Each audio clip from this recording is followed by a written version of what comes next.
మనము ఆయిల్లో ఫ్రై అవ్వనివ్వాలి.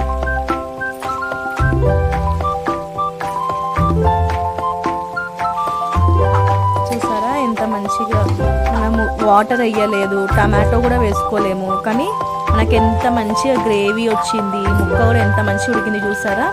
లాస్ట్లో కొబ్బరి పొడి మనము ఒక 2-3 మినిట్స్లో మనం కర్రీ అనేది ఆఫ్ చేస్తాము, దింపేస్తాము అన్నప్పుడు కొబ్బరి పొడి, ఎండు కొబ్బరి పొడి మిక్సీకి వేసేసుకుంటున్నాం పౌడర్.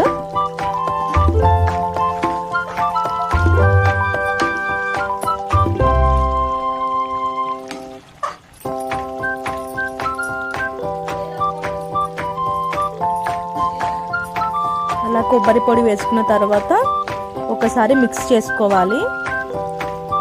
కర్రీకి అంతా పట్టేంత వరకు మనము కొబ్బరి పౌడర్ అంతా కలిసిపోయేటట్లు మనం మిక్స్ చేసుకోవాలి.